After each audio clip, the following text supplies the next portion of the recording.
원하노라. 이에 보아스가 룻을 맞이하여 아내로 삼고 그에게 들어갔더니 여호와께서 그에게 임신하게 하심으로 그가 아들을 낳은지라. 여인들이 나오미에게 이르되 찬송할지로다. 여호와께서 오늘 내게 기업 물을 자가 없게 하지 아니하셨도다. 이 아이의 이름이 이스라엘 중에 유명하게 되기를 원하노라. 이는 내 생명의 회복자이며 내 노년의 봉양자라. 곧 너를 사랑하며 일곱 아들보다 귀한 내 며느리가 낳은 자로다 하니라.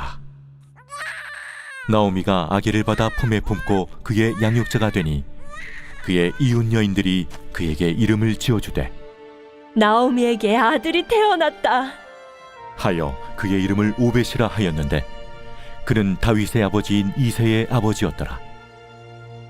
베레스의 계보는 이러하니라. 베레스는 헤스론을 낳고 헤스론은 람을 낳았고 람은 암미나답을 낳았고 암미나답은 나손을 낳았고 나손은 살몬을 낳았고 살몬은 보아스를 낳았고 보아스는 오벳을 낳았고 오벳은 이새를 낳고 이새는 다윗을 낳았더라. 오늘 말씀은 하나님의 구속사에 대한 이해라는 제목으로 말씀을 전하겠습니다. 오늘 본문에는 이제 룻과 나오미가 고난을 겪었고 또 그 속에서 보아스를 만나서 새로운 가정을 꾸미게 되고 아들을 낳게 된 그런 이야기들의 결말입니다. 그런데 룻기는 어떤 사랑에 대한 이야기 또는 개인의 어떤 고난과 역경을 경험한 이후에 회복되었다, 이 이야기를 하는 것은 아닙니다. 물론 그 이야기가 포함되어져 있지만 이 사사시대의 이 룻의 이야기의 핵심은 하나님의 구원 역사가 어떻게 흘러가는가, 그리고 그 개인의 고난과 고통 속에서도 하나님께서 당신의 구원의 계획을 어떻게 이루어 가시는가, 구원의 계획이 끊어지지 않고 어떻게 이어가도록 하시는가, 이 이야기가 이 룻기의 핵심입니다. 그러니까 우리가 룻기를 읽을 때 그냥 단순하게 개인적인 어떤 사건으로만 읽으면 안 되도록 성경은 우리에게 말씀을 하고 있습니다. 결국 이 룻기의 결론은 다윗의 탄생에 대한 이야기로 결국은 이어져 갑니다. 그리고 이 다윗에 대한 탄생은 나중에 마태복음에 가면 다윗부터 해서 예수 그리스도에게까지로 이어지는 바로 예수 그리스도의 족보가 어떻게 이어져 가는가, 그런 이야기를 합니다. 그러면 성경에서 족보 이야기는 누가 낳고의 핵심이 있는데 그걸 통해서 말씀하시는 것은 하나님의 구원의 약속, 즉 우리를 구원할 메시아이신 예수 그리스도가 어떻게 이 땅에 오게 되셨는가, 그 이야기를 하는 겁니다. 그러면서 개인의 어떤 일탈 또는 개인의 고난, 수많은 일들이 있는데 그 속에서도 하나님의 구원의 역사는 어떻게든지 당신이 이루어 가십니다. 이런 이야기를 오늘 본문에서는 우리에게 말씀을 하고 있습니다. 결국 13절에 14절에 계속해서 여호와께서 이 보아스와 룻의 결혼을 통해서 그의 태를 열어서 아들을 낳게 하셨다, 이렇게 두 번에 강조해서 여호와라는 표현을 강조합니다. 그러니까 주어가 분명히 이렇게 말씀하고 있죠. 예를 들면 13절에 이에 보아스가 룻을 맞이하여 아내로 삼고 그에게 들어갔더니 여호와께서 그에게 임신하게 하심으로 그가 아들을 낳은지라, 이렇게 되어져 있고요. 또 14절에 여인들이 나오미에게 이르되 찬송할지로다, 여호와께서 오늘 내게 기업 물을 자가 없게 하지 아니하셨도다. 계속해서 강조가 주어가 여호와께서라는 의미입니다. 그러니까 이 가정, 이 어렵고 고난 속에서 누가 이를 이끌어 가셨고 회복의 역사로 이끌어 가셨는가? 여호와 하나님께서 그 일을 이끌어 가셨습니다 라는 것을 강조하고 있다는 것이죠. 우리가 신앙생활하면서 이 관점을 잃어버리면 항상 문제가 됩니다. 이게 뭐냐면 신앙의 주어가 내가 됩니다. 우리가 일반적으로 그런 내가 되면 내게 은혜를 베푸셨고, 그걸 하지 말라는 게 아닙니다. 내게 은혜를 베푸셨고 또 내가 만난 하나님 맨날 나만 중심입니다.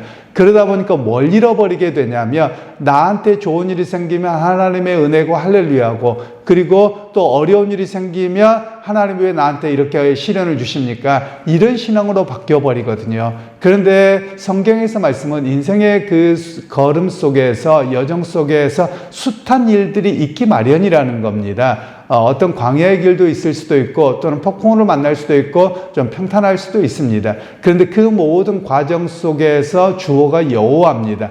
여호와께서 그 모든 과정을 함께 하셨습니다 라는 고백이 되어야 되거든요. 그렇게 되면 신앙이 달라집니다. 어떻게 달라지느냐 하면 내게 일어나는 여러 가지의 상황들, 문제들 그렇게까지 이렇게 거기에 휘둘리지 않습니다. 오히려 그런 일들이 발생했을 때 여호와께서 함께 하실 것을 믿기에 오늘 또 내게 주어진 일을 더 성실하게 또 그것을 극복하기 위해서 노력하고 살아가는 겁니다. 그러나 나 중심이 되면 하나님에 대한 실망감 또는 하나님에 대해서 일희일비가 너무 심해지는 것이죠. 그래서 우리의 신앙의 관점을 나 중심에서 하나님 중심으로 바꿔야 된다라는 것을 이 본문에서는 우리에게 말씀을 하고 있습니다. 그러면서 하나님께서 직접적인 개입을 하시죠. 생명의 주권자이신 하나님이 개입하셔서 이 루세에게 아이를 허락하셨고 또 그것이 모든 사람들에게 찬송이 됩니다. 그리고 이 나오미가 아이를 안고서 그동안의 고통과 아픔과 서름을 다 회복하게 되는 그런 역사가 있습니다.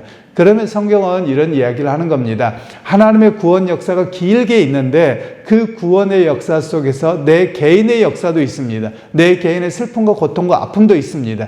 그런데 그 하나님의 구원의 큰 역사 속에서 내 개인에게도 때를 따라 돕는 은혜를 허락하시고 회복의 역사도 있고 또 그 가운데서 고통과 눈물 흘림이 있지만 그 가운데서 믿음으로 굳건하게 그 길을 갈 때 하나님의 구원의 역사에서 나에게 때를 따라 돕는 은혜와 또 회복의 역사가 있습니다. 이런 고백이 되어지는 것이거든요. 그러니까 두 가지를 다 보는 겁니다. 하나님의 넓다른 구원의 역사, 그걸 구속사라고 표현합니다. 구속사를 이해하고 그 구속사의 여정 속에 내 인생의 여정이 한 점도 안 되겠죠. 사실은 하나님의 구원 역사에서. 그러나 그 역사 속에서 나도 여전히 함께 간다. 이것을 우리에게 잊지 아니하도록 하는 그런 말씀이 되겠습니다.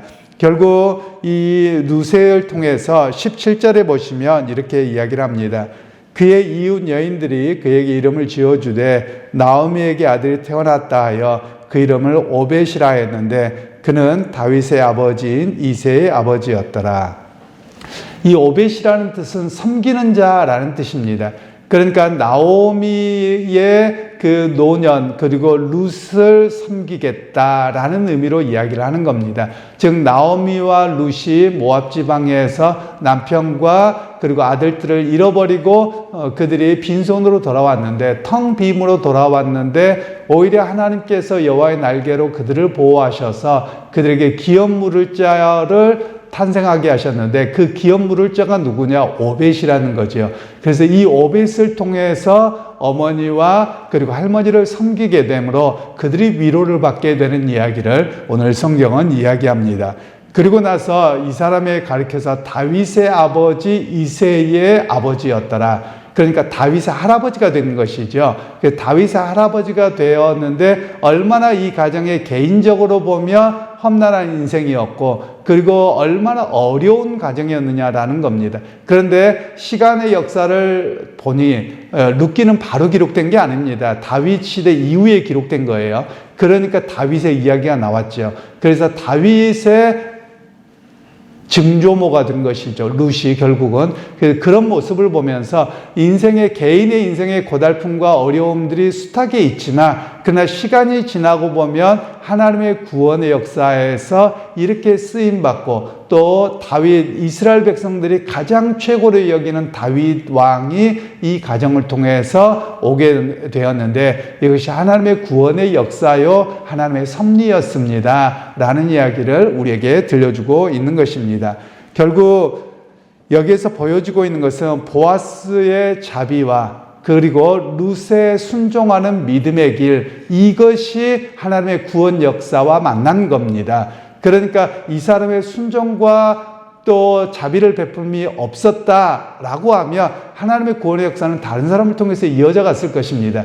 그러나 하나님의 구원의 역사에 순종하고 믿음으로 응답한 사람을 통해서 당신의 구원의 역사를 이루어 가시는 은혜를 우리에게 보여주고 있는 것이지요. 결국 우리에게도 마찬가지입니다. 이 두 사람의 작은 순종이 어찌 보면 작은 실타래처럼 보입니다. 그러나 이 실타래들이 엮어지며 커다란 천이 되고 비단이 되는 것이죠. 바로 우리의 작은 믿음 그리고 헌신 이런 것들이 작은 실타래일 수 있습니다. 이것들이 엮어지고 시간이 지나고 보면 하나님께서 당신의 구원의 역사를 이루어가는 것이다 라는 것을 말씀하는 겁니다. 그러니까 우리가 신앙생활하면서 내 교회만 보아서도 안 됩니다. 나만 보아서는 안 됩니다. 사실 저는 우리 한국교회가 무척 안타까운 게 뭐냐면 너무 개교회주의로 가는 겁니다. 그리고 내 교회만 보는 거예요. 그래서 유명한 우리 한국의 신학자 중에 그런 이야기를 하더군요. 우리 한국교회는 구원론이 대단히 잘못되었다. 두 가지 면에서 잘못되었다는 겁니다. 우리가 신천지와 같은 또는 구원파와 같은 그런 구원론에 빠져 있다. 이런 이야기를 하는 겁니다. 그 무슨 이야기냐면 예수 믿고 교회 나오고 세례 받았으면 나 구원 받았어. 천국행 땄어. 그걸로 끝나버렸다는 거예요. 그러나 이것은 그냥 시작점에 불과하죠. 교회를 나오고 세례를 받고 이것은 신앙의 시작점에 불과하지 신앙의 여정을 끝까지 살아야 되거든요. 그런데 이거를 잃어버렸다는 거예요. 그래서 신앙생활하는 많은 이들이 삶의 자리에서 구원받은 백성으로 살아가는 또 그것을 증명하고 살아가는 모습이 부족하다 이런 이야기를 지적하고 있습니다. 그리고 또 하나의 지적은 뭐냐면 구원에 있어서 다른 교회를 열심히 다니며 그 교회도 똑같은 교회로 인정하고 잘 섬기도록 그 교회 잘 봉사하도록 해야 되는데 우리 교회만 오라는 거예요. 뭐 대형 교회들도 많이 그렇게 하죠. 그러니까 마치 우리 교회만 구원 있는 양 이게 뭐하고 똑같냐? 결국은 한국교회가 신천지나 JMS나 구원파를 키운 그런 자양분이 돼버렸다는 겁니다. 왜냐하면 우리가 우리 교회만 와야 돼 자꾸 이러니까 이것들을 똑같이 더 강화시켜버린 거거든요. 그래서 이런 면에서 한국교회가 굉장히 약점을 가지고 있다. 즉 하나님의 구원의 넓은 보편적인 구원의 역사 속에 우리 교회에도 한 점도 안 됩니다. 그리고 내 인생 그 중에 한 점의 점도 안 되죠. 그러면 하나님의 구원의 역사를 이루어가는 과정 속에서 나를 사용하시고 어떻게 우리 교회를 사용하시고 그리고 함께 하나님의 역사를 함께 나가야 될 것인가 이런 이해를 가져야 되는데 우리가 그런 부분들이 많이 부족하다라는 그런 지적들을 하곤 합니다. 오늘 우리의 신앙도 마찬가지입니다. 한 가지 분명히 기억해야 될 게 뭐냐면 나의 작은 순종 그리고 믿음의 섬김 이런 모든 일들이 하나님의 커다란 계획의 아주 작은 일부분일 뿐이라는 겁니다. 이걸 인식하고 살아가야 됩니다. 그러나 그걸 인식하지 못하면 다 나중심이 되어서 항상 문제가 되어지는 겁니다. 그래서 우리로 하여금 성경은 이 결론이 너무 빨리 끝납니다. 오늘 룻기가 굉장히 갑자기 룻기가 빨리 끝나게 되는 이유가 오벳이 어떻게 살았다더라 나오미와 룻은 그 이후에 뭐 행복하게 살았네 어쨌든 이런 이야기가 전혀 없어요. 그 이유는 이 나오미와 룻 보아스의 사랑의 스토리가 아니에요. 성경은 하나님의 구원 역사의 계획을 가르쳐주고 있거든요. 그러니까 이 구원의 역사가 이렇게 이루어져 가는데 한 사람의 고난 그리고 한 사람의 고통 아픔이 있었지만 이 사람들의 믿음의 순종과 헌신과 믿음의 길로 돌아섰을 때 하나님의 구원의 역사 속에 이들이 쓰임받았고 메시아의 길을 오는 길을 준비한 사람들이 되었다라는 이야기인 겁니다. 오늘 우리도 마찬가지입니다. 예수님이 다시 오신다고 말씀하셨기에 예수님의 다시 오심을 준비하는 사람들입니다. 오늘 우리가 교회도 마찬가지입니다. 교회를 나와서 전도하는 일도 예수님 앞에 설 수 있도록 사람을 준비하는 것이고 예수님의 재림을 맞이했을 때 심판받지 않고 구원받도록 우리가 그 길을 준비하는 것이라고도 할 수 있습니다. 그래서 오늘 어찌 보면 룻과 같이 또는 나오미와 같이 텅 빈의 인생이 되었을 때 빨리 믿음의 자리로 돌아가고 또 하나님의 말씀을 바르게 알고 그 말씀을 지키고자 하는 자비와 순종의 역사가 이루어질 때 하나님의 구원의 역사가 쓰여져 가는 일에 나도 거기에 함께 있게 된다라는 이야기죠. 그러기 여러분 오늘 하루의 내 인생의 여정이 비록 나에게는 큰 일일 수도 있고 그냥 매일같이 똑같은 일일 수도 있습니다. 그러나 이 모든 일은 결국 하나님의 굉장히 오래된 그리고 긴 하나님의 구원의 역사에서 한 장면으로 나를 사용하기를 원하신다. 이것을 이해할 수 있기를 바랍니다. 그래서 오늘 하루의 삶도 내게 주어진 믿음의 길, 여호와께서 주어가 되어서 이끌어 가시는 것을 믿고 오늘 하루도 성실하게 살아가다 보면 우리가 하나님의 구원의 역사에 한 장면을 써나가는 그런 믿음의 여정이 되어질 것입니다. 그래서 오늘도 그런 믿음 안에서 여러분에게 주어진 삶을 성실하게 승리하는 우리 모두가 되기를 주님의 이름으로 축원합니다. 하나님, 오늘 또 우리에게 말씀을 통해서 나오미와 루세 또는 보아스의 사랑 이야기가 아니라 하나님의 구원의 계획이 어떻게 이루어져 가고 있는지 그 구속사의 한 중심에 대한 이야기를 하였습니다. 하나님, 오늘 우리도 내가 이 보아스와 룻과 같이 믿음과 자비를 따라 살아갈 때 하나님의 구원 계획의 한 장면을 써나가는 현장임을 믿습니다. 하나님, 여호와가 중심이 돼서 이 역사를 이끌어 가시는데 오늘도 내게 주어진 성실한 삶을 살아감을 통해서 그 하나님께 헌신하고 믿음의 역사가 이루어지게 하여 주옵소서. 예수님의 이름으로 기도하옵나이다.